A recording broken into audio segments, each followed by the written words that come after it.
आज की इस क्लास में सभी भक्तों का स्वागत है। अभी हम कीर्तन से स्टार्ट करेंगे। जय राधा माधव कुंज बिहारी जय राधा माधव कुंज बिहारी जय गोपीजन वल्लभ गिरिवर धारी जय गोपीजन वल्लभ गिरिवरधारी यशोदानन्दन व्रज जनरञ्जन यशोदानन्दन व्रज जनरञ्जन यमुनातीरवनचारि यमुनातीरवनचारि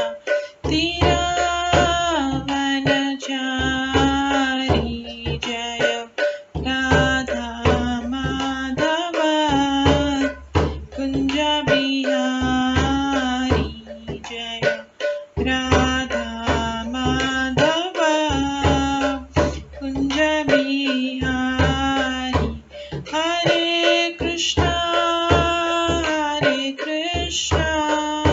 कृष्णा कृष्णा हरे हरे हरे राम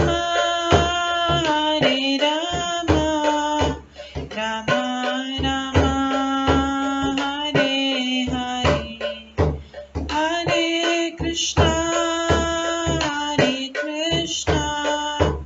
कृष्णा कृष्णा हरे हरे हरे राम राम राम हरे हरे हरे कृष्णा कृष्णा कृष्णा हरे हरे हरे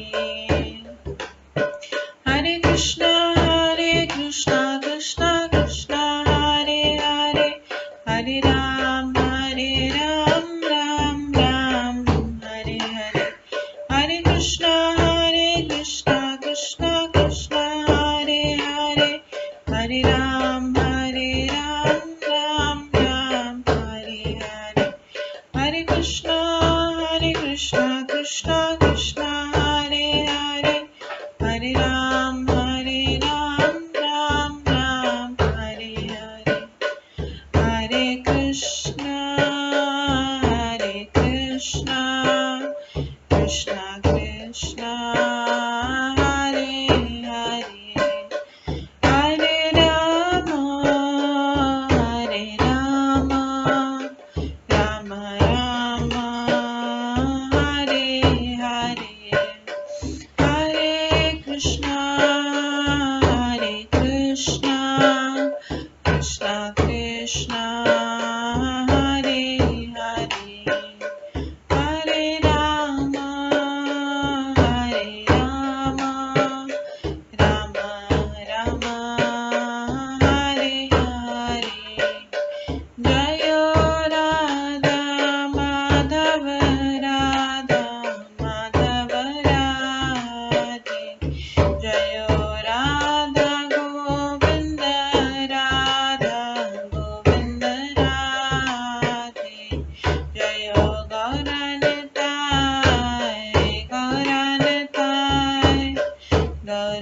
गौरनताय जय गौरनताय जय जय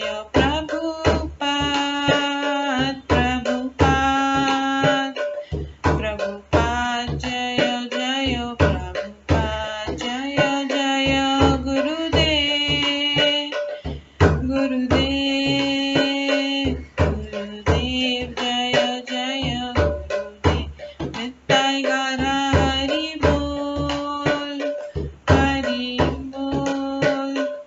हरि बोल नित्य गौर हरि बोल गौर प्रेमानंदे हरि हरि बोल। हरे कृष्णा। आज की इस क्लास में सभी भक्तों का स्वागत है।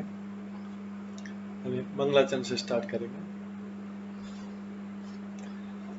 ॐ अज्ञानतिमिरन्धस्य ज्ञानाञ्जनशलाकया चक्षुरुन्मिलितं येन तस्मै श्रीगुरुवे नमः।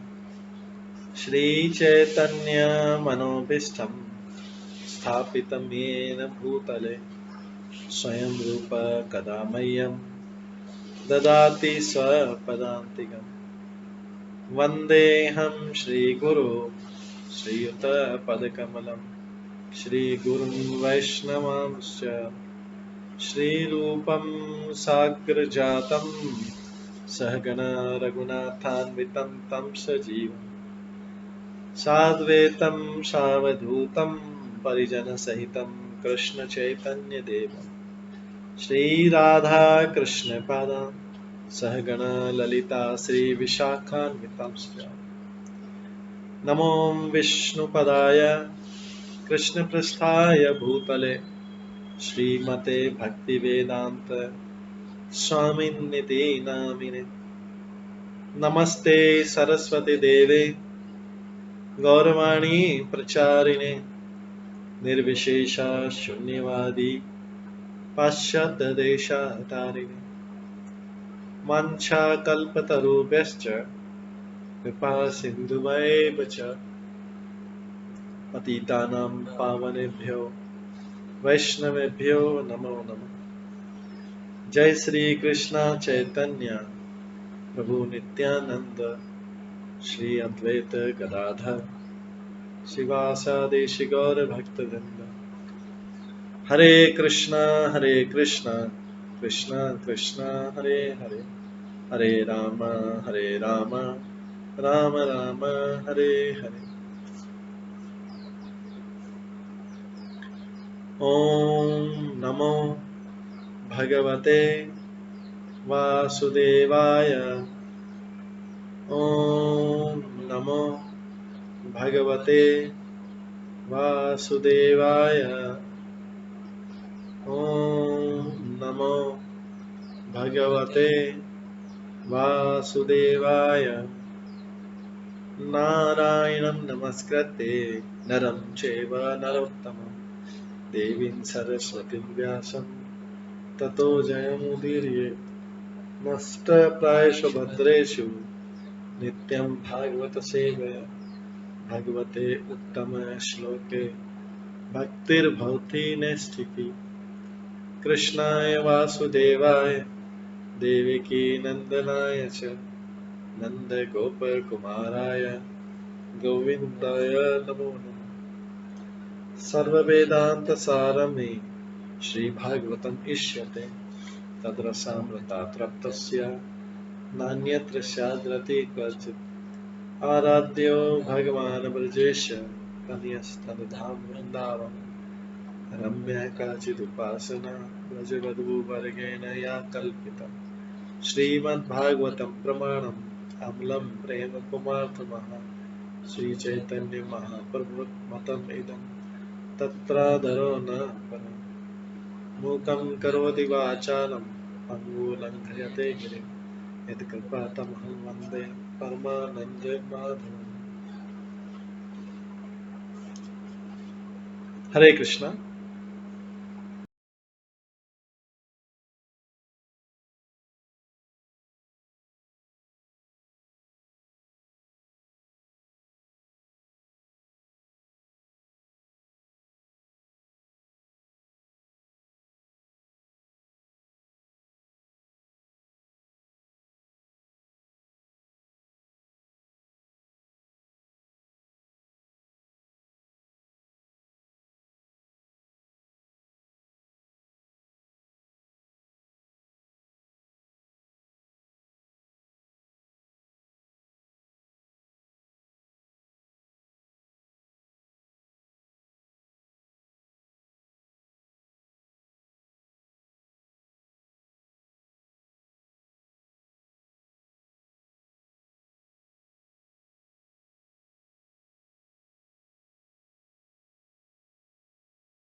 हरे कृष्णा। आज की इस क्लास में सभी भक्तों का स्वागत है। कल श्रीमद् भागवतम के 11वें स्कंद के 28वें अध्याय से हम श्रवण कर रहे थे ज्ञान योग का, जिसमें भगवान उद्धव को बोल रहे हैं श्री भगवान वाचा। भगवान ने चाहा कि मनुष्य को चाहे कि किसी अन्य व्यक्ति के बद्ध, जो भौतिक व्यक्ति के स्वभाव तथा कर्मों की न तो प्रशंसा करे न ही आलोचना करे, प्रत्युत उसे इस जगत को प्रकृति में भोक्ता आत्माओं का सम्मेलन समझे। ये जगत में सब लोग भोक्ता आत्मा है। और उसके बाद दूसरे श्लोक में हमने श्रवण किया था, जो भी व्यक्ति दूसरों के गुणों तथा आचरण की प्रशंसा करता है या आलोचना करता है, ये सब उसी बद्ध जीव के सम वो माया में द्वैतों में फंसने के कारण अपने उत्तमोत्तम हित से शीघ्र ही विपथ हो जाएगा। क्योंकि आगे तात्पर्य में अन्य भौतिकतावादी लोगों की प्रशंसा करना तथा उनका आलोचना करना प्रत्यक्ष अथवा अप्रत्यक्ष रूप से अन्य जीवों की ईर्ष्या पर आधारित है, और ये मनुष्य के स्वार्थ अर्थात असली आत्महित अर्थात कृष्ण भावनाओं से नीचे गिराने वाले। और असत्य अभिनिवेशित का अर्थ बताया था, जो एक इंपॉर्टेंट शब्द है असत्य अभिनिवेश। क्षणिक या असत्य में लीन रहने से यह शब्द सूचित करता है कि मनुष्य को न तो भौतिक द्वंद्व का सहारा लेना, न भौतिकतावादी व्यक्तियों की प्रशंसा या आलोचना करनी चाहिए। प्रत्युत तो उसे चाहिए कि वो भगवान के शुद्ध भक्तों की प्रशंसा करे। तो अगर प्रशंसा करना किसके करे? भगवान के शुद्ध भक्तों की प्रशंसा करे।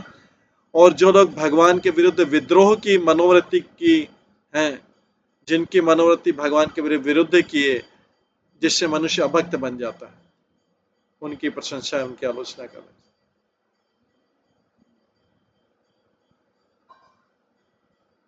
तो दूसरे शब्दों में मनुष्य को चाहिए कि भौतिक तथा आध्यात्मिक का अंतर समझे और भौतिक स्तर पर अच्छे तथा बुरे के फेर में न पड़े कि भौतिक स्तर पर कौन अच्छा है कौन बुरा है। जैसे ईमानदार व्यक्ति बंदी और स्वतंत्रता को समझता है कि जेल में बंद क्या है और स्वतंत्रता क्या है, ईमानदार व्यक्ति समझता है।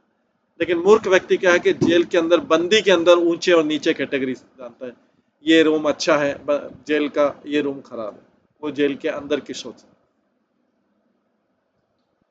मुक्त नागरिक के लिए बंदी गृह की कोई व्यवस्था स्वीकार नहीं है, वो तो मुक्त होना चाहता है। इसलिए बद्ध जीवों को उनकी भौतिकतावादी प्रतिष्ठाओं के आधार पर विभेदित करने की बजाय उन्हें भगवान नाम के कीर्तन के लिए एक दूसरे के निकट लाना चाहिए और चैतन्य महाप्रभु के संकीर्तन आंदोलन का प्रसार करना चाहिए। कोई अभक्त या निम्न कोटि का ईर्ष्यालु भक्त कभी भी लोगों को भगवत प्रेम के स्तर पर एक करने में रुचि नहीं रखता। तो यहाँ पर निम्न कोटि, कोई अभक्त या निम्न कोटि का ईर्ष्यालु भक्त, भक्तों में भी फिर निम्न कोटि का ईर्ष्यालु भक्त अभक्त है या फिर निम्न कोटि का ईर्ष्यालु भक्त कभी भी लोगों को भगवत प्रेम के स्तर पर एक बनाने में रुचि नहीं रखता। वो अलग अलग भौतिक उपाधियों के बल पर उन्हें व्यर्थ ही अलग अलग करता रहता है। भौतिक जीवन, इसके बाद बताया गया, भौतिक जीवन सदा ही अपूर्ण है, अज्ञान से युक्त है तथा अंततः निराशाजनक होता है। इसलिए अज्ञान के उच्च तथा निम्न स्वरूपों की प्रशंसा तथा आलोचना न करके मनुष्य को, क्योंकि जो भी इसमें प्रशंसा और आलोचना होगी भौतिक जगत में, वो अज्ञान पर आधारित है।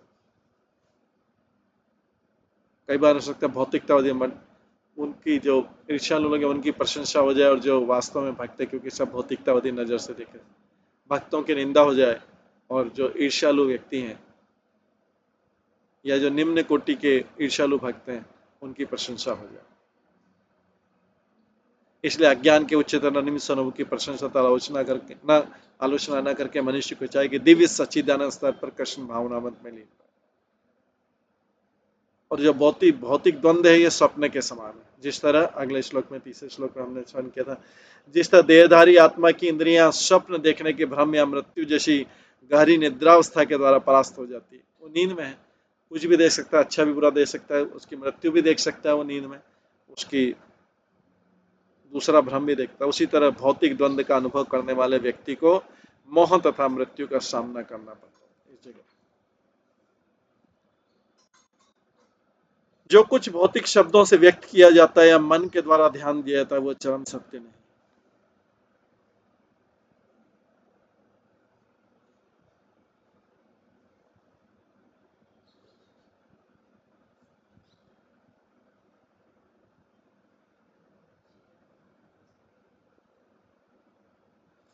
तो इसके बाद चौथे श्लोक में बता रहे हैं, जो कुछ भौतिक शब्दों से व्यक्त किया जाता है या मन के द्वारा ध्यान किया जाता है वो चरम सत्य नहीं। जो भी हम भौतिक शब्दों से व्यक्त कर रहे हैं या मन के द्वारा ध्यान के, चरम सत्य नहीं। क्योंकि व्यक्ति बोल कुछ सकता है, सोच कुछ सकता है, अलग सोच सकता है, अलग बोल सकता है।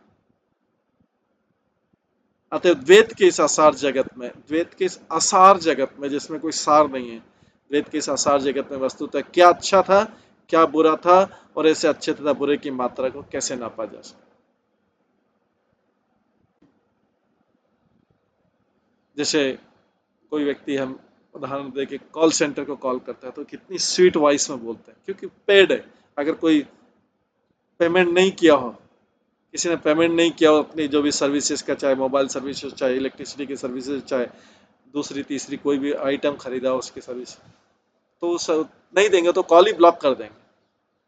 केवल वही व्यक्ति जो मधुर आवाज सुन सकता है जिसने पेमेंट किया।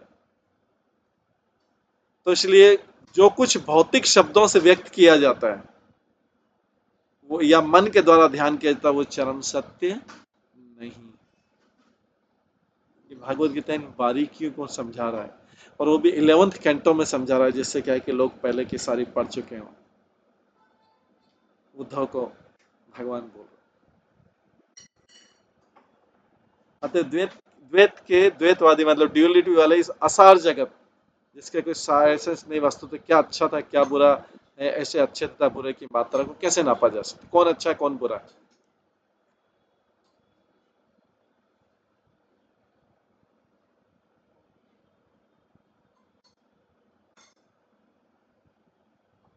अच्छे तथा बुरे समान रूप से असत्य, दोनों ही असत्य, दोनों ही झूठ। इस तरह के अच्छे तथा बुरे का भगवान से पृथक कोई स्थायी अस्तित्व नहीं। इसलिए किसको बोला गया अच्छा बुरा, आगे के उसमें तात्पर्य में आता है, भगवान हर जीव के हितैषी हैं, भगवान हर जीव के वेलविशर हैं, हर जीव के। इसलिए उनके आदेश का पालन करना अच्छा है और उनके आदेश का उल्लंघन बुरा है। यही अच्छा बुरे का आधार। भगवान कृष्ण ने पूर्ण वर्णाश्रम बनाया है और भगवद गीता तथा अन्य ग्रंथों में पूर्ण आध्यात्मिक मानव समाज को, भगवान कृष्ण का आदेश पूरा करने से मानव समाज को पूर्ण सामाजिक, मनोवैज्ञानिक, राजनीतिक तथा आर्थिक तथा आध्यात्मिक सफलता प्राप्त होगी।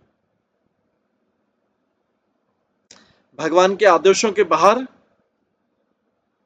मूर्खतावश तथाकथित किसी अच्छाई की खोज नहीं करना चाहिए। कि कोई व्यक्ति अच्छा है जो भगवान के आदेश का पालन, जो भक्त नहीं है उसमें कोई अच्छाई खोजने की जरूरत ही नहीं, वेस्टेज ऑफ टाइम। भगवान के आदेशों के बाहर मूर्खतावश तथाकथित किसी की अच्छाई खोज नहीं करनी चाहिए। अच्छा हो ही नहीं सकता, क्योंकि क्योंकि ऊपर टॉप से चालू हुआ, कहा भगवान हर जीव की, जब वो अपने वेलविशर है जो भगवान, उनके आदेश का पालन नहीं करता है तो अच्छा बुरा, उनके आदेश का उल्लंघन बुरा है और आदेश का पालन अच्छा। वहीं से स्टार्ट हो गया अच्छा और बुरा कौन। जब कोई व्यक्ति अपने वेलविशर का आदेश को ही नहीं पालन कर पा रहा है तो क्या अच्छा क्या बुरा। तो इसलिए बोला गया, क्लियरली बोला गया, भगवान के आदेश के बाहर मूर्खतावश तथाकथित किसी अच्छाई की खोज नहीं करनी चाहिए। ऐसे आदेश ईश्वर के नियम कहलाते हैं, यही धर्म के साथ। ये जो छायाएं, प्रतिध्वनियां, मर्ग मरीचिका 5वें श्लोक में आता है, ये असली वस्तुओं के भ्रामक प्रतिबिंब है। ये प्रतिबिंब अर्थपूर्ण या गेय भाव का सदस्य उत्पन्न करते हैं, जैसा कंफ्यूज करते हैं कि ये इनके प्रतिबिंब भी सही है। यद्यपि शरीर, मन तथा अहंकार के साथ बद्ध जीव की पहचान भ्रामक है, पूरी पहचान ही भ्रामक है। यह पहचान मृत्यु परंतु उसके भीतर भय उत्पन्न करती है और व्यक्ति झूठे ही इनको सत्य मान लेता है। यही व्यक्ति में प्रबल उद्वेगों को जन्म देती है। इस तरह बद्ध जीव काम, क्रोध तथा आशा जैसे उद्वेगों की पकड़ में आ जाता है, क्योंकि वो अपने को भ्रांत अनुभव के कारण शरीर, मन तथा अहंकार से युक्त मानता है। ये भ्रामक वस्तुएं भी अत्यंत संवेदनात्मक प्रतीक है। इसके अंदर हृदय के अंदर एकदम संवेग मतलब मोमेंटम, वेलोसिटी उत्पन्न करती है।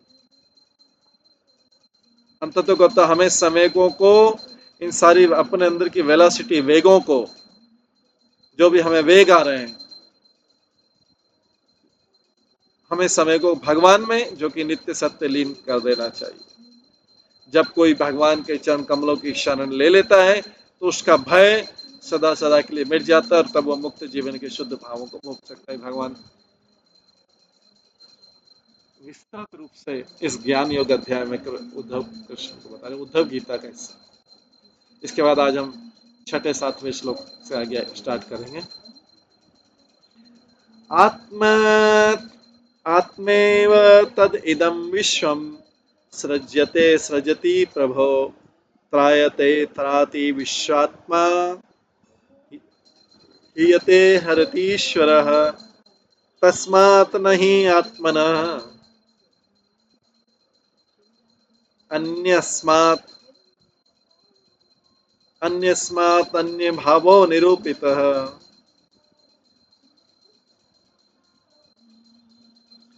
निरूपितः आगे निरूपिते अयं त्रिविधा निर्मूला भाति आत्मनि इदं गुणमयं विद्धि त्रिविधं माया कृतम्।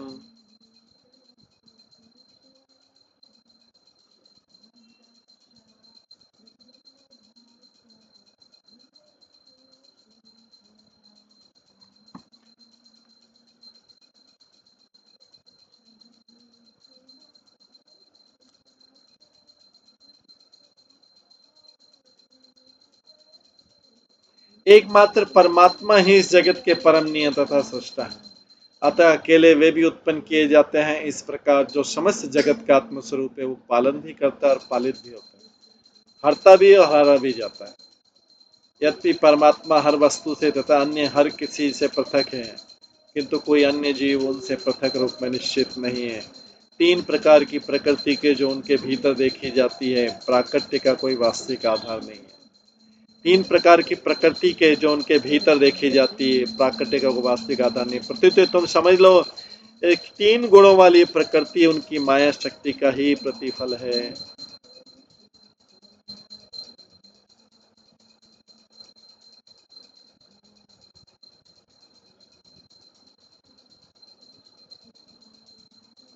जो व्यक्ति के अंदर तीन प्रकार की प्रकृति है, तीन गुणों वाली प्रकृति, उनकी माया शक्ति का ही प्रतिफल, भगवान की माया। तात्पर्य, परम सत्य श्री कृष्ण अपनी बहिरंगा शक्ति का विस्तार करके इस भौतिक ब्रह्मांड की सृष्टि करते हैं। सूर्य मंडल तथा उसके विस्तार रूप किरणों की तरह ही भगवान उनकी विस्तीर्ण शक्ति एक ही समय, भगवान की विस्तीर्ण शक्ति एक ही समय में एक इतना भिन्न अत्यंत भेदाभेद। यद्यपि बद्ध आत्माओं को भौतिक द्वैत प्रकृति की गुणों पर टिका जान पड़ता है, किंतु समग्र भौतिक अभिव्यक्ति वास्तव में भगवान से भिन्न है।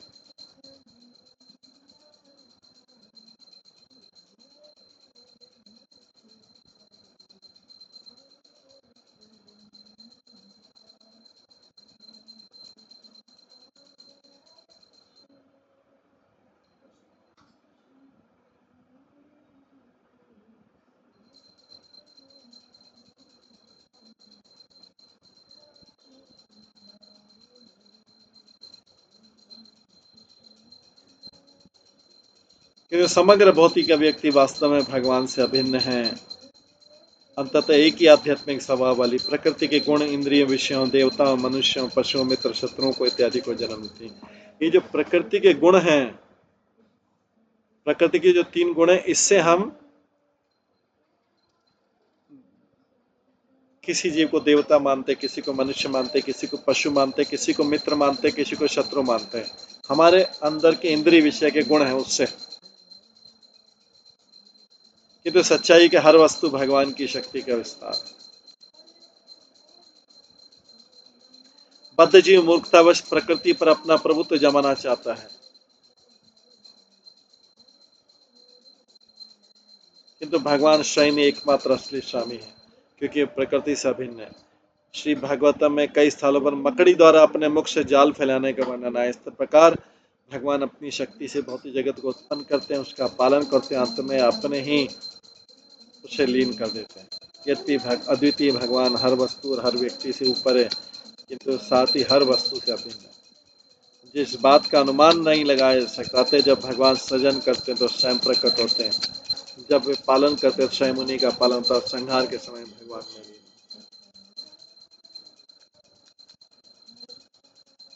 यद्यपि भगवान अपने आध्यात्मिक धाम तथा अपनी भौतिक सृष्टि इन दोनों से अभिन्न है, यद्यपि भगवान अपने आध्यात्मिक धाम तथा अपनी भौतिक सृष्टि इन दोनों से अभिन्न है, तो भी उनका आध्यात्मिक धाम वैकुंठ सदैव भौतिक जगत से श्रेष्ठ बना रहता है। यद्यपि पदार्थ तथा आत्मा दोनों ही भगवान की शक्तियां हैं, तो भी आध्यात्मिक शक्ति आनंद तथा ज्ञान के नित्य रूपों में ढल जाती है। दोनों भगवान की शक्ति, लेकिन जो आध्यात्मिक शक्ति आनंद तथा ज्ञान के नित्य रूपों में ढल जाती, जबकि पदार्थ के क्षणिक रूप बद्ध जीव के लिए अज्ञान तथा हताशा के प्रतीक होते हैं। जो मटेरियल चीजें हैं वो क्षणिक रूप में बद्ध जीव के लिए अज्ञान तथा हताशा के प्रतीक, जो उसे ललचाए रहते हैं। लेकिन जो आध्यात्मिक शक्ति वो आनंद तथा ज्ञान के नित्य रूपों में ढल, भगवान स्वयं में समस्त आनंद के आगार हैं, अतः अपने भक्तों के प्रिय हैं। हमारी कल्पना की भगवान हमें पूर्ण आनंद नहीं दे सकते। हमारी कल्पना, किसी की कल्पना हो सकती है कि भगवान हमें पूर्ण आनंद दे सकते, इस बात पर आधारित कि हम उनकी प्रकृति के गुणों की उपज के रूप में गलत पहचान करते हैं। फलस्वरूप हम माया के घातक आलिंगन में, माया हमें गले लगा लेती है, हम माया के घातक आलिंगन में मिथ्या सुख के पीछे भागते हैं और इस तरह हम कृष्ण के साथ अपने प्रेम में शाश्वत संबंध से विपत हो जाते हैं, उससे डाइवर्ट हो जाते हैं, क्योंकि माया हमें गले लगा लेती है।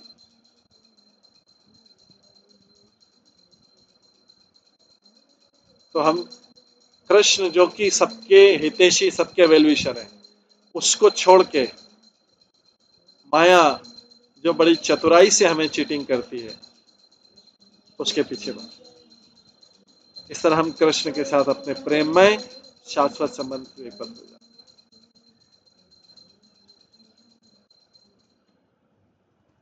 हैं। एतत् विद्वान मत उदितम ज्ञान विज्ञान निपुणम न निंदति न च स्तौति लोके चरति सूरिवत। जिसने मेरे द्वारा यहाँ पर वर्णित सिद्धांत तथा अनुभूत ज्ञान में स्थिर होने की विधि को भली भांति समझ लिया। तो भगवान तो पूरे फैक्ट्स को सारा उधर उधर के बता रहे हैं, उद्धव कुछ छुपा नहीं रहे, क्योंकि अगर भगवान नहीं बताएंगे तो कौन बताएगा। ये सब ज्ञान जो है हम बाहर, इवन कई बार यूट्यूब में भी नहीं मिलता है, क्योंकि इससे लोग उदास हो जाएंगे। तो इसलिए हम प्रचारित करते हैं भगवान की अलग लीलाएं, जिससे लोग उसकी तरफ आकर्षित। लेकिन ये वास्तविक ज्ञान जो है, मेरे द्वारा वर्णित सैद्धांतिक तथा अनुभूत ज्ञान में स्थिर होने के जिसने विधि को भली भांति समझ लिया है, वो भौतिक निंदा या स्तुति में अपने को नहीं उलझाता है। जिसने समझ लिया है वो भौतिक निंदा या स्तुति में अपने को नहीं उलझाता है। वो इस जगत में सूर्य की तरह सर्वत्र स्वतंत्र होकर विचरण करता है। जैसे सूर्य ना तो किसी गंदी चीज से प्रभावित होता है, वो डेड बॉडी को भी ड्राई कर देता है, खत्म कर देता है, और वो अच्छी चीज को भी ड्राई कर देता है, स्वस्थ व्यक्ति को भी ड्राई करता है, उसको भी रोग का फायदा दे देता है, और मृत व्यक्ति को भी फायदा देता है। वो स्वतंत्र है, अच्छाई, संसार की अच्छाई बुराई से वो स्वतंत्र, अच्छी चीज को भी सुखा देता है, बुरी चीज को भी सुखा देता है, खत्म कर देता है। तो जिसने, भगवान कृष्ण उद्धव को बोल रहे हैं, जिसने मेरे द्वारा यहाँ पर वर्णित सैद्धांतिक तथा अनुभूत ज्ञान में स्थिर होने की विधि को भली भांति समझ लिया है, वो भौतिक निंदा या स्तुति में अपने को नहीं उलझाता है, और वो इस जगत में सूर्य की तरह सर्वत्र स्वतंत्र होकर विचरण करता है। सूर्य गंदी चीजों, वस्तु चीजों के संपर्क में नहीं आता, उसको ऊपर से अपनी लाइट से खत्म कर देता, उसको अपने में ऑब्जर्व नहीं करता। तो किसी व्यक्ति की प्रशंसा के आधार पर, भौतिक प्रशंसा के आधार पर यह मान नहीं लेना चाहिए कि व्यक्ति अच्छा है। किसी ने प्रशंसा कर दी या किसी ने निंदा कर दी तो ये नहीं समझना चाहिए कि व्यक्ति बुरा है। वो उसने अपने भ्रम के आधार पर वो कर रहा है। तो तात्पर्य, हर जीव भगवान से उद्भूत आता है और स्वभावतः अनुभूत ज्ञान विज्ञान से पूर्ण रहता है, किंतु जब कोई व्यक्ति अपनी इंद्रिय तृप्ति के लिए भौतिक अच्छाई तथा बुराई की प्रशंसा या निंदा करता है, तो उसका भगवत ज्ञान प्रच्छन्न हो जाता है। जो भी संसार में सारी प्रशंसा या निंदा अपनी इंद्रिय तृप्ति के आधार पर, जो इंद्रिय तृप्ति कर रहा है उसकी प्रशंसा, जो इंद्रिय तृप्ति नहीं कर रहा उसकी निंदा। तो इसलिए कभी भी इसको भौतिक जगत की निंदा या प्रशंसा को एज इट इज नहीं लेना चाहिए। जब कोई व्यक्ति अपनी इंद्रिय तृप्ति के लिए भौतिक अच्छाई तथा बुराई की प्रशंसा निंदा करने लगता है तो उसका स्वयं का भगवत ज्ञान प्रच्छन्न हो जाता है, ढक जाता है। शुद्ध भक्त को चाहिए कि भौतिक माया के किसी भी पक्ष से शुद्ध भक्त को चाहिए कि भौतिक माया के किसी भी पक्ष से न तो प्रेम दिखाए न घृणा व्यक्त करते हैं, प्रत्युत गुरु के निर्देशन में कृष्ण की सेवा के लिए अनुकूल हो उसे स्वीकार करे, उससे अपनी दूरी बनाए रखे, क्योंकि उसमें फंसेगा तो या तो प्रशंसा करेगा, निंदा करेगा, या प्रेम दिखाएगा या घृणा दिखाएगा। तो शुद्ध भक्त को चाहिए कि भौतिक माया के किसी भी पक्ष से न तो प्रेम दिखाए न घृणा करे, प्रत्युत गुरु के निर्देशन में कृष्ण की सेवा के लिए अनुकूल हो उसे स्वीकारे और जो प्रतिकूल उसका त्याग कर दे। प्रत्यक्षेण अनुमानेन निगमेन आत्मसंविदा आदि अंतवत असत ज्ञात्वा निसंग विचरेत यह प्रत्यक्ष अनुभूति, डायरेक्ट एक्सपीरियंस, तर्क संग निगमन, लॉजिक के द्वारा, शास्त्रोक्त प्रमाण, शास्त्र के प्रमाण के द्वारा तथा आत्म अनुभूति द्वारा। एक तो प्रत्यक्ष अनुभूति सामने देख के एक्सपीरियंस हुआ, और आत्म अनुभूति अंदर से अनुभूति करके मनुष्य को जान लेना चाहिए कि इस जगत का भी आदि है और अंत है, ये जगत अंतिम सत्य नहीं है। हिरण्यकश्यप का भी अंत हुआ,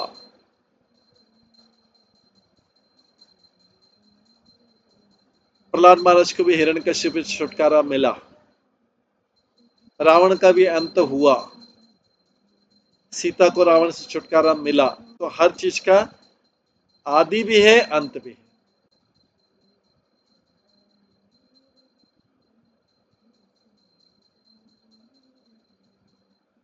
इस जगत का आदि भी अंत भी आता है, जो भी जगत है अंतिम सत्य नहीं। इस तरह मनुष्य को निर्लिप्त भाव से इस जगत में रहना चाहिए, लिप्त होने की जरूरत नहीं है। जैसे सूर्य लिप्त नहीं होता है, दूर से ही अपनी रे से कर देता है, लाइट की रे से दूर सारा काम कर देता है। इस तरह मनुष्य को निर्लिप्त भाव से इस जगत में रहना चाहिए।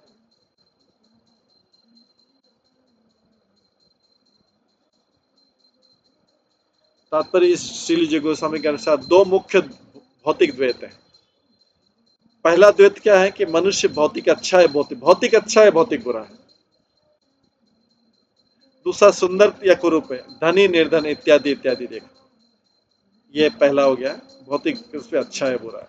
दूसरा है कि मनुष्य संपूर्ण जगत को भगवान से पृथक अथवा स्वतंत्र देखता।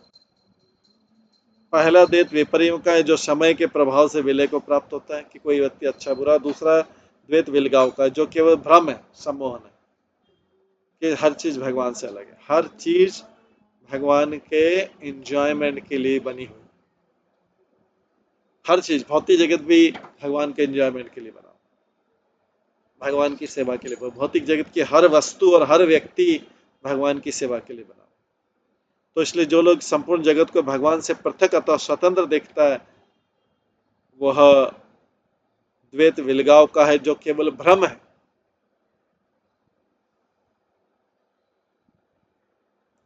और जो व्यक्ति इस जगत के क्षणिक मायामय स्वभाव के प्रति पूर्ण रूप से आश्वस्त हो जाता है कि ये जगत क्षणिक है और मायामय है, जो ये समझ जाता है, वो निर्लिप्त होकर मुक्त भाव से विचरण करता है। जो अगर समझ जाए कि सारी चीजों का अंत होना है, क्षणिक और मायामय स्वभाव के प्रति पूर्ण रूप में आश्वस्त हो जाता है और निर्लिप्त होकर मुक्त भाव से विचरण करता है। ऐसा व्यक्ति भगवान की भक्ति की सभी प्रकार की विधियों में प्रवृत्त होते हुए कभी फंसता नहीं और आध्यात्मिक चेतना में सदैव उत्फुल्ल तथा प्रसन्न रहता है। इस प्रकार से भगवान ने उद्धव को एक अच्छा आध्यात्मिक डोज दिया। अब उद्धव जो है, उद्धव बोलते हैं 10वें श्लोक में, उद्धव वाचा, श्री उद्धव वाचा, नैवात्मनः न देहस्य संसृति दृष्ट दृश्ययो अनात्म सदृशो ईशा कस्य स्यात् उपलभ्यते।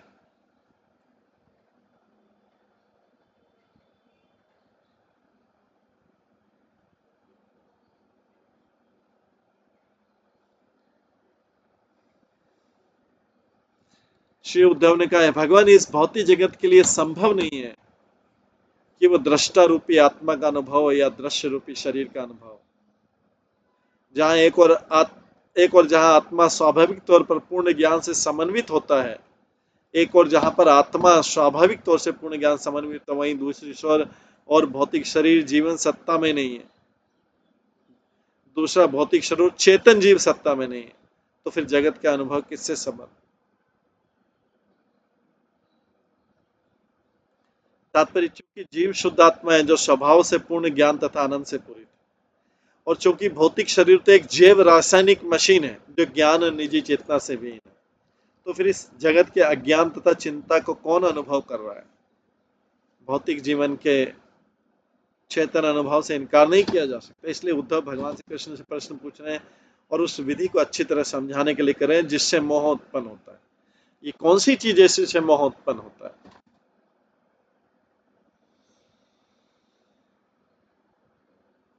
आत्मा व्यय अगुण शुद्ध स्वयं ज्योति अनामृत अग्निवत दारुवत चित देह कस्य ही संसृति।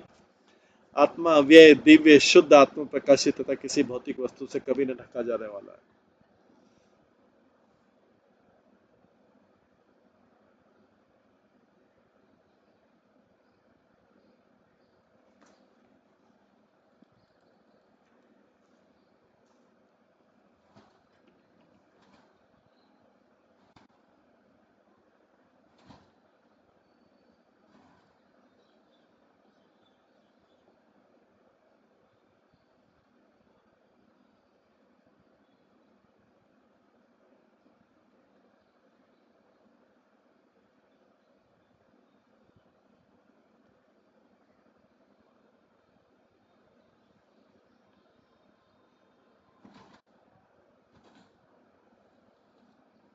आत्मा अव्यय है, दिव्य शुद्ध आत्म प्रकाशित तथा किसी भौतिक वस्तु से कभी न ढका जाने वाला है। यह अग्नि के समान है किंतु अचेतन शरीर अचेतन है, काष्ठ की तरह मंद और अनभिज्ञ। तो एक तरफ तो आत्मा तो अग्नि के समान है और शरीर अचेतन है, काष्ठ की तरह मंद है या अनभिज्ञ, कोई ज्ञान नहीं है शरीर को। तो एक तो जड़ चीज हो गई, शरीर जड़ चीज है और आत्मा अग्नि के समान है। शरीर में कोई बुद्धि नहीं है, अचेतन है, कोई चेतन, क्योंकि शरीर आत्मा के बिना कैसा है? काष्ठ की तरह, लकड़ी की तरह मंद और अनभिज्ञ है। अतः इस जगत में वह कौन है जो वास्तव में भौतिक जीवन का अनुभव कर रहा है? ये उद्धव का प्रश्न। क्योंकि आत्मा तो अलग है, आत्मा तो शुद्ध है, स्वभाव से पूर्ण ज्ञान और आनंद से पूरी, और शरीर जड़ है। तो इसमें से अनुभव फिर ये कौन कर रहा है? इस जगत का भौतिक सुख दुख का अनुभव कौन कर रहा है? भौतिक जीवन का अनुभव कौन कर रहा है? तो यहाँ पर अनावृत तथा दारुवत शब्द महत्वपूर्ण है। अग्नि कभी अंधकार से आवृत नहीं हो सकती। अग्नि, आत्मा तो अग्नि के समान है, तो उसको अंधकार से भी ढक तो नहीं सकती, क्योंकि अग्नि का स्वभाव है प्रकाश देना। इस तरह आत्मा स्वयं ज्योति अर्थात आत्म प्रकाशित है।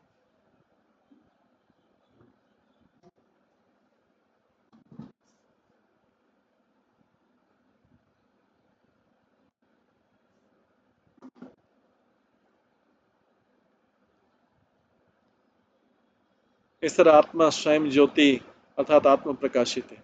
इस तरह आत्मा दिव्य है, इसे भौतिक जीवन रूपी अंधकार कभी भी आवृत नहीं कर सकता।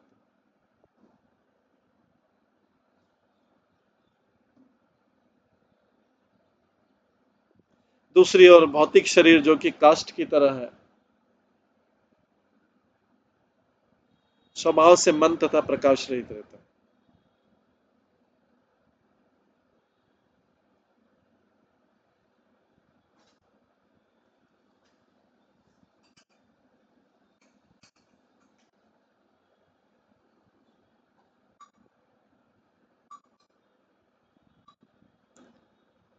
दूसरी ओर भौतिक शरीर जो कि काष्ठ की तरह स्वभाव से मन तथा प्रकाश रहित होता है, अपने आप इसे अपने आप में जीवन की कोई भिज्ञता नहीं रहती। यदि आत्मा भौतिक जीवन से परे है और भौतिक शरीर को अपना चेत भी नहीं है, तो फिर प्रश्न उठता है कि भौतिक जगत विषय का हमारा अनुभव किस तरह से हो रहा है?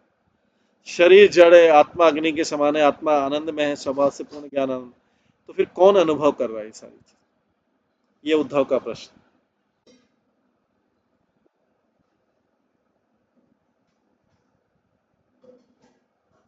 श्री भगवान वाच, भगवान बोलते यावत देह इंद्रिया प्राणे आत्मन सन्निकीर्षणम संसार फलवान तावत अपार्थ अपि अविवेकिनः। भगवान ने कहा जब तक मूर्ख आत्मा भौतिक शरीर, इंद्रियों तथा प्राण के प्रति आकृष्ट रहता है, तब तक उसका भौतिक अस्तित्व विकसित होता रहता है, यद्यपि अंततः अर्थहीन होता है। भगवान यहां से स्टार्ट कर रहे हैं, जब तक मूर्ख आत्मा, अविवेकहीन, जब तक मूर्ख आत्मा भौतिक शरीर, इंद्रियों तथा प्राण के प्रति आकृष्ट रहता है, तब तक उसका भौतिक अस्तित्व विकसित होता रहता है, यद्यपि अंततः अर्थहीन होता है। तो यहाँ पर सन्निकर्षण शब्द सूचित करता है कि शुद्ध आत्मा स्वेच्छा से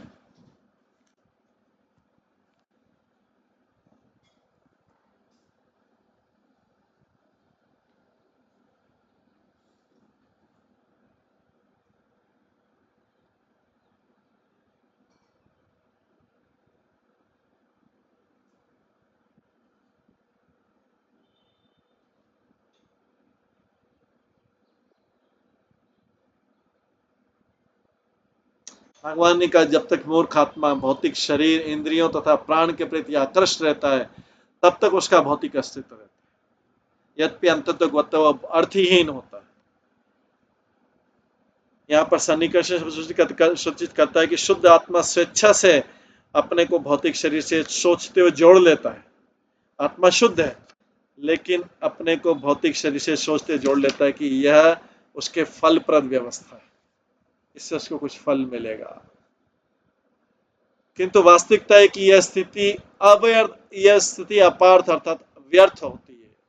आत्मा ने शरीर को अपने साथ जोड़ लिया, सोचा इससे फल मिलेगा, किंतु वास्तविकता तो यह कि स्थिति अव्यर्थ की होती है।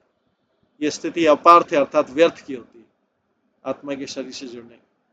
जब तक मनुष्य अपने को देहधारी पद को भगवान की प्रेमा भक्ति में नहीं लगाता है,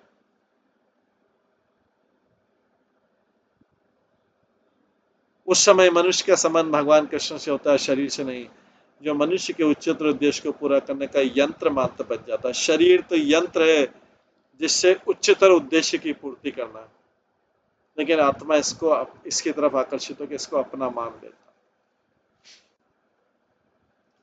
स्वेच्छा से शुद्ध आत्मा स्वेच्छा से अपने को भौतिक शरीर से सोचते जोड़ लेता है कि यह सबसे फलप्रद व्यवस्था है, किंतु वास्तविक तथ्य है कि यह स्थिति व्यर्थ है।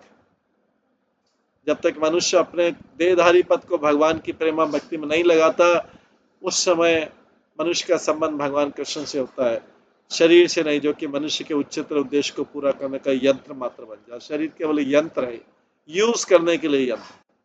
किसके लिए? भगवान की से संबंध स्थापित करने के लिए, यूज करने के लिए यंत्र। अर्थे ही अविद्यमाने अपि संसरति न निवर्तते ध्यायत विषयानस्य सपने अनर्थागमय यथा।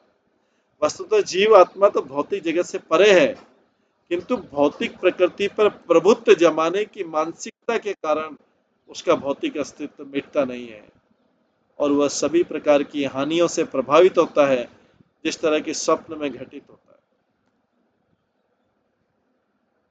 तो यह श्लोक और ऐसे अन्य श्लोक जब भागवत में जो दूसरी जगह आते हैं, वास्तव में श्लोक माया के सार को पूरी तरह बतलाने वाले।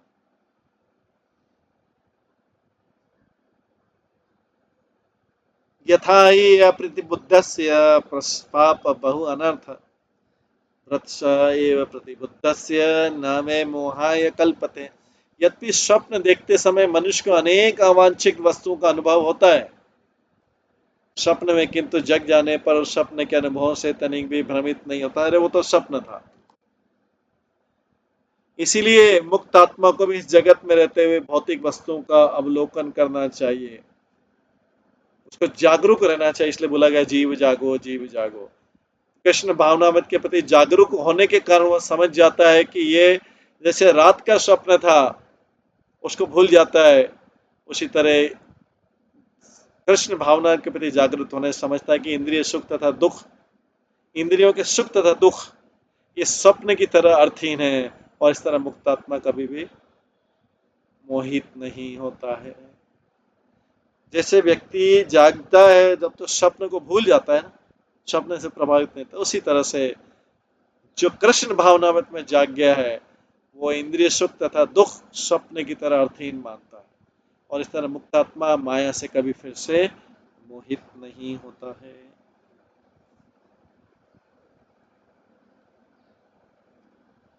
शोक हर्ष भय क्रोध लोभ मोह स्पृहादय अहंकारस्य दृश्यन्ते जन्म मृत्यु च आत्मनः। शोक, हर्ष, भय, क्रोध, लोभ, मोह, लालसा के साथ साथ जन्म तथा मृत्यु मिथ्या अहंकार के अनुभव है, शुद्ध आत्मा के नहीं है। न तो शोक शुद्ध आत्मा का, ये सब मिथ्या अहंकार के कारण अनुभव हो रहा है कि शोक है, हर्ष है, भय है, क्रोध है, लोभ है, मोह है, लालसा के साथ साथ जन्म तथा मृत्यु मिथ्या अहंकार के अनुभव है। अनुभव है खाली, शुद्ध आत्मा के लक्षण नहीं है।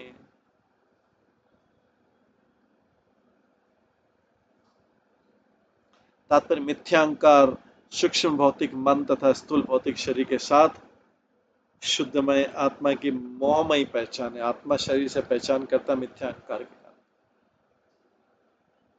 आत्मा सूक्ष्म शरीर के साथ में और स्थूल शरीर के साथ में जो पहचान करता है उसको मोहमयी पहचान बोलते हैं।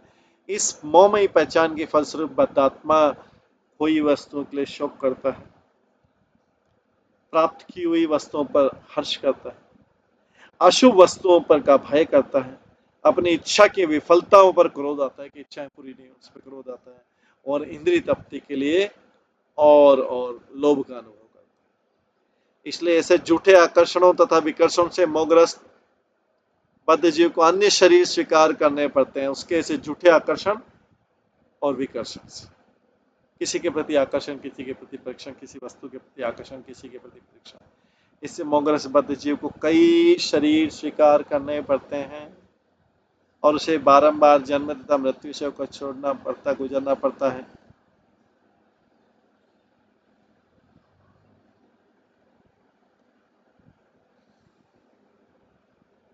लेकिन स्वरूप सिद्ध व्यक्ति जानता है कि ऐसी संसारी भावना का शुद्ध आत्मा से कोई रिलेशनशिप नहीं है, क्योंकि शुद्ध आत्मा की स्वाभाविक मनोवृत्ति क्या है, शुद्ध आत्मा की नेचुरल क्या है, नेचुरल टेंडेंसी क्या है, भगवान की प्रेमा भक्ति में अपने को लगाना। ये शुद्ध आत्मा की नेचुरल टेंडेंसी। इसके बाद आगे 16वें श्लोक में आता है, देहेन्द्रिया प्राण मनाभिमानो जीवन्तः आत्मा गुणकर्म मूर्ति सूत्रम महान इति वृद्धाइव गीत संसारे आधावति काल तंत्र। जो जीव अपनी पहचान गलती से, जो जीव अपनी पहचान गलती से शरीर, इंद्रियों, प्राण तथा मन से करता है और जो इन आवरणों के भीतर रहता है, वो अपने ही बद्ध भौतिक गुणों तथा कर्म का रूप धारण कर लेता है। वो स्वयं ही भौतिक रूप धारण कर लेता है और कर्म का, वो समग्र भौतिक भक्ति के सापेक्ष विविध उपाधियां ग्रहण करता है। कभी माता बनता है, कभी पिता बनता है, कभी पुत्र बनता है, कभी पुत्री बनता है, कभी दादा बनता है, कभी दादी बनता है, कभी नाना बनता है, कभी नानी बनता है, कभी बुआ बनता है, कभी फूफा बनता है, कभी चाचा बनता है, कभी चाची बनता है, कभी मामा बनता है, कभी मामी बनता है। वो समग्र भौतिक भक्ति के सापेक्ष विविध उपाधियां ग्रहण करता है, उन उपाधियों को पाके प्रसन्न होता है। मैं ये हूं, इसलिए मेरी ड्यूटी ये है। ये उपाधियां तो मृत्यु तक रहेंगी, तो इसलिए मृत्यु तक वो ड्यूटी करता रहता है। कौन सी वाली? जो उसने शरीर के कारण विभिन्न उपाधियां धारण की है, उन उपाधियों के चक्र में फंसा रहता है और वो अपनी ड्यूटी वहां से निकालता है, क्योंकि मैं हूं, ये हूं, इसलिए मेरा ये कर्तव्य। उपाधियों के आधार पर कर्तव्य निकाल। जीव का तो कोई कर्तव्य नहीं है शुद्ध। जीव का पहला कर्तव्य, नित्य कर्तव्य तो भगवान की सेवा करना है, जैसा हमने पिछले श्लोक में करा। शुद्ध आत्मा की स्वाभाविक मनोवृत्ति भगवान की प्रेमा भक्ति में अपने को लगाना। लेकिन इन शारीरिक उपाधियों के कारण कि वो उसका ये है, वो उसका ये है, वो उसका ये है, वो उसका ये है, वो उसका इसकी, इसलिए इसकी ड्यूटी ये है। वो समग्र भौतिक भक्ति के सापेक्ष विविध उपाधियां ग्रहण करता है। इस तरह परम काल के कठोर नियंत्रण में संसार के भीतर इधर उधर दौड़ने के लिए बाध्य होता है।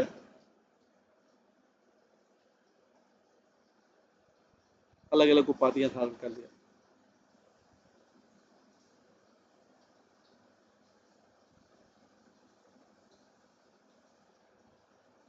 तो संसार में सारे ड्यूटी कैसे आ रहे हैं? इन उपाधियों से आ रहे हैं, झूठी उपाधियों से आ रहे हैं सारी ड्यूटी। अपने आप ही वो उपाधियां दे दी, संसार ने उपाधियां दे दी, तो उसके कारण उसकी ड्यूटी चालू हो गई।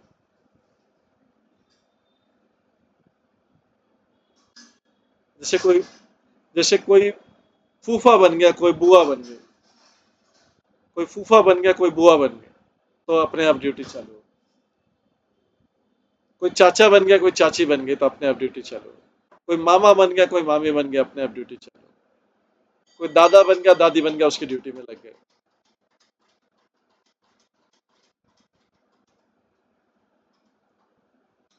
तो व्यक्ति क्या, क्योंकि उपाधियां तो जीवन भर रहेंगी। तो इस तरह वो परम काल के कठोर नियंत्रण में संसार के भीतर इधर उधर दौड़ने के लिए बाध्य हो जाता है कि मेरी ड्यूटी ये है, इसलिए मुझे ये करना पड़ेगा। मेरी ड्यूटी है इसलिए मुझे ये करना पड़ेगा। मुझे ये उपाधि है इसलिए मैं ये करना पड़ेगा। मेरी ये उपाधि है इसलिए मुझे ये करना पड़ेगा। उपाधि के आधार पर भागता है।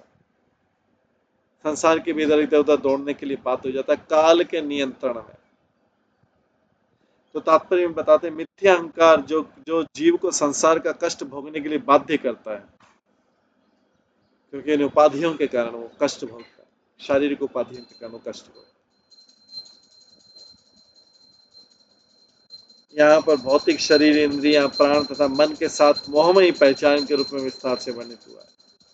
काल शब्द तथा प्रत्यक्ष रूप से भगवान का द्योतक है, जो बद्धात्मा पर सीमित कालखंडों को आरोपित करता है और उन्हें प्रकृति के नियमों में कसकर बांध रखता है।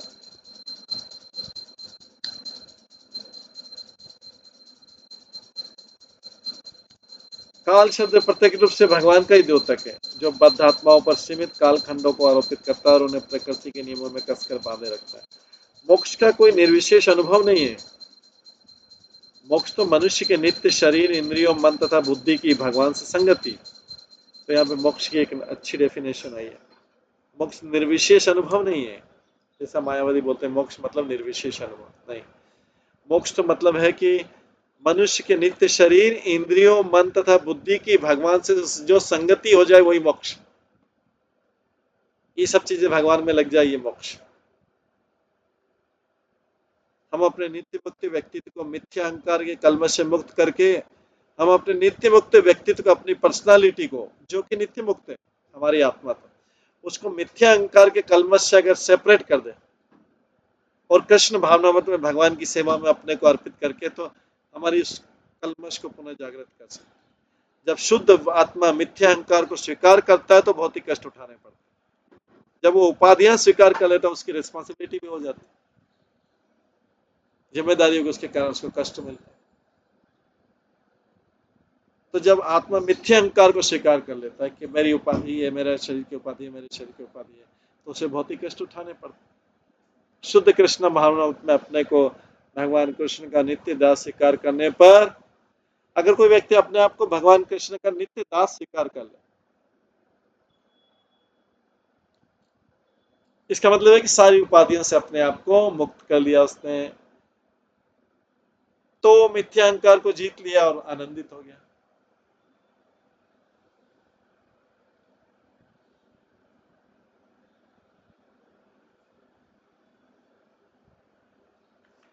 अमूलमेतत् बहुरूपरूपितं मनः वचः प्राण शरीर कर्म ज्ञानासीन उपासनया शीतेन चित्वा मुनिगां विचरति यतुष्ण। यद्यपि मिथ्या अहंकार को कोई यथार्थ आधार नहीं है, एक्चुअल में उसका कोई बेस ही नहीं है, किंतु अनेक रूपों में मन देखा जाता है। मिथ्या अहंकार मन के रूप में देखा जाता है, वाणी के रूप में देखा जाता है, प्राण तथा शरीर के कार्यों के रूप में देखा जाता है।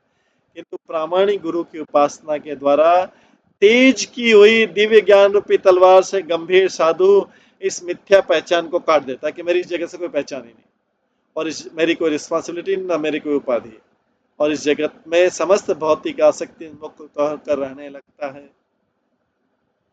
तात्पर्य बहुरूप रूपितम, अनेक रूपों में लक्षित है, सूचित होता है कि मिथ्यांकर अलग अलग रूपों में आता है। जो कोई भी व्यक्ति देवता, महापुरुष, सुंदर महिला, दुखियारा, श्रमिक, बाय गासी, कीड़ा इत्यादि है, वो सब मिथ्यांकार के कारण।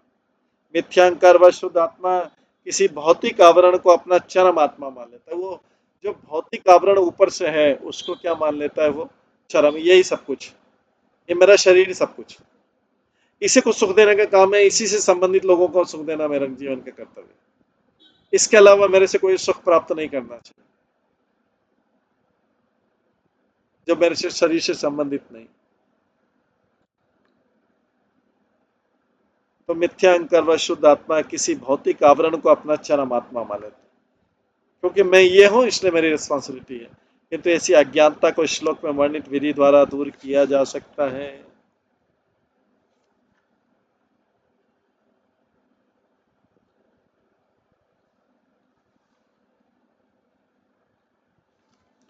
ज्ञानम विवेको निगमस्त पश्चात्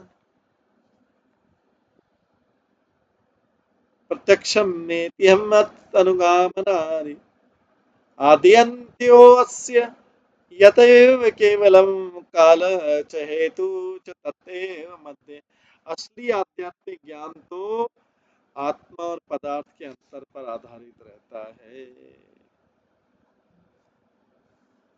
असली आध्यात्मिक ज्ञान तो आत्मा और पदार्थ के अंतर पर आधारित है। उसका अनुशीलन शास्त्रों के प्रमाण, तपस्या, प्रत्यक्ष अनुभूति, पुराणों के ऐतिहासिक वृत्तांतों के संग्रह तथा तार्किक निष्कर्षों पर किया जाता है। परम सत्य जो अकेला इस ब्रह्मांड की सृष्टि के पूर्व विद्यमान था और जो इसके संहार के बाद भी बचा रहेगा, वही काल तथा परम कारण भी है। इस सृष्टि के मध्य में भी एकमात्र परम सत्य अब वास्तविक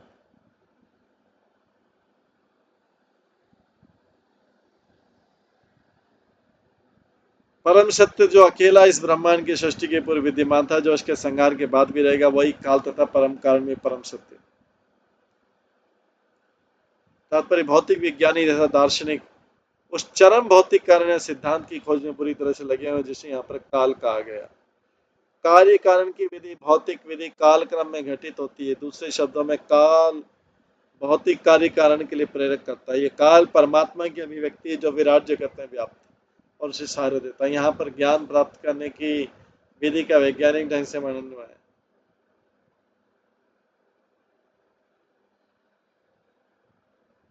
और जो गंभीर विद्वान है, मैं यहाँ पर भगवान द्वारा उद्घाटित दिव्य ज्ञान शास्त्र का लाभ उठाए।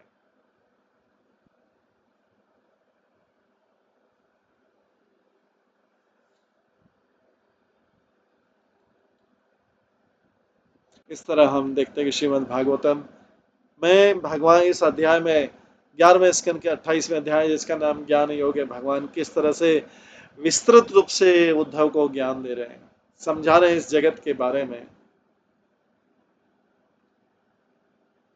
हरे कृष्णा। सभी भक्तों का बहुत बहुत धन्यवाद। आज की क्लास को हम यहीं पे विराम देते हैं। हरे कृष्णा कृष्णा कृष्णा हरे हरे, हरे राम राम राम हरे हरे। श्रीमद् भागवतम महापुराण की जय। शिल प्रभुपाद की जय। सभी भक्त गणों की जय। हरे कृष्ण।